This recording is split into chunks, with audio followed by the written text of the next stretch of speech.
Hey guys, कैसे हैं आप सभी लोग। आई होप आप बढ़िया होंगे, मस्त होंगे, स्वस्थ होंगे। तो गाइस, आपका स्वागत है हमारी एक और स्टडी ब्लॉग में।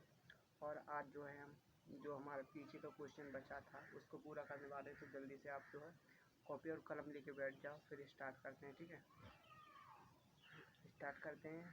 कहाँ से था? ज्योतिष वेदांग वेदों को समझने के माध्यम से माध्यम है। वेदांग जो है वो वेदों को समझने का माध्यम है।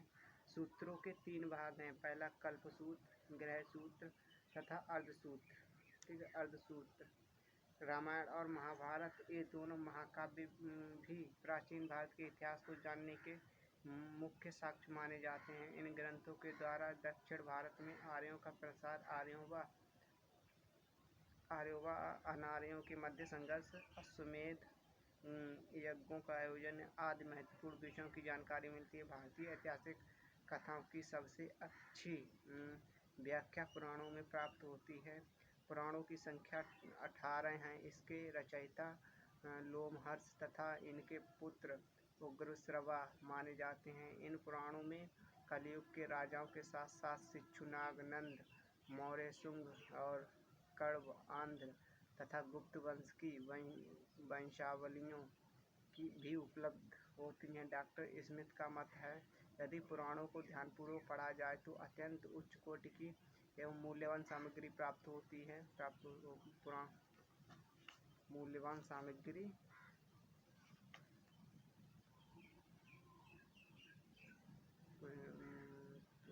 प्राप्त हो सकती है। भारत के इतिहास को जानने के साधन के रूप में बौद्ध तथा जैन साहित्य भी महत्वपूर्ण स्थान रखता है। बौद्ध साहित्य के 3 मुख्य अंग हैं, जातक, त्रिपिटक तथा निकाय। त्रिपिटक की संख्या 3 है, सुत्त पिटक और अभेदम पिटक तथा विनय पिटक। ऐतिहासिक ज्ञान के लिए त्रिपिटकों का अत्यधिक महत्वपूर्ण है। इनके अतिरिक्त दीपवंश, महावंश आदि ग्रंथ पाली भाषा में लिखे गए हैं, जो महात्मा बुद्ध के जीवन तथा शिक्षाओं पर पर्याप्त प्रकाश डालते हैं। बौद्ध साहित्य के अतिरिक्त अंग तथा उपांग के रूप में जैन साहित्य भी इस दिशा में सहायक सिद्ध हुआ है। इनकी संख्या 12 है। इसके अतिरिक्त आचार्य हेमचंद्र द्वारा रचित परिशिष्ट पर्वन भी जैन धर्म का उच्च कोटि का ग्रंथ है। भद्रबाहु चरित्र में मौर्यकालीन इतिहास की झलक मिलती है। कथाकोश, त्रिलोक, प्रज्ञप्ति, भगवती सूत्र आदि भी ऐतिहासिक दृष्टि से अत्यंत महत्वपूर्ण जैन ग्रंथ हैं। ऐतिहासिक तथा समकालीन ग्रंथ। धार्मिक साहित्य के साथ साथ कुछ ऐसा साहित्य भी उपलब्ध है जिसका ऐतिहासिक दृष्टि से तथा समकालीन दृष्टि से अत्यंत महत्व है।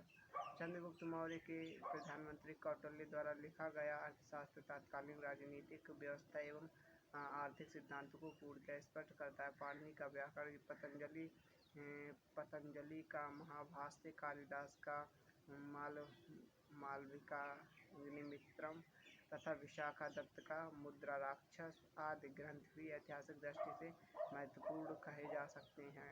बाणभट्ट ने 620 ईस्वी में हर्षचरित्र की रचना की थी। इस पुस्तक में हर्षकालीन घटनाओं का सुंदर वर्णन किया गया है। स्वयं सम्राट हर्षवर्धन ने नागानंद, प्रियदर्शिका तथा रत्नावली जैसे महत्वपूर्ण नाटकों की रचना की है। तो एक बार इसको देख लेते हो, कितना बड़ा क्वेश्चन है। ठीक है, देखो ये जो है पूरे पेज पे है, लगभग 1.5-2 पेज के मामले में इसका क्वेश्चन है। 1.5-2 नहीं, 3 से 4 पेज। ये यहाँ तक है, यहाँ तक, और फिर यहाँ पे लास्ट हुआ है आके इस क्वेश्चन का। तो क्वेश्चन जो है वो काफ़ी ज़्यादा बड़ा है, तो हम जो पूरा डिटेल में नहीं पढ़ेंगे, अभी बस पढ़ रहे हैं। उसके बाद में हम मोटा मोटा समझकर इसे अपने शब्दों में लिखेंगे, जिससे आपको ज़्यादा बड़ा भी नहीं मालूम पड़ेगा और आपको मार्क भी फुल मिल जाएंगे। तो इस तरीके से जब आप करोगे तो आपको मार्क भी फुल मिल जाएंगे, आपका टाइम वेस्ट नहीं होगा। तो आई होप आपको ब्लॉग अच्छा लगा होगा। तो मिलते हैं किसी नेक्स्ट वीडियो में, तब के लिए थैंक यू, धन्यवाद, बाय, टेक केयर।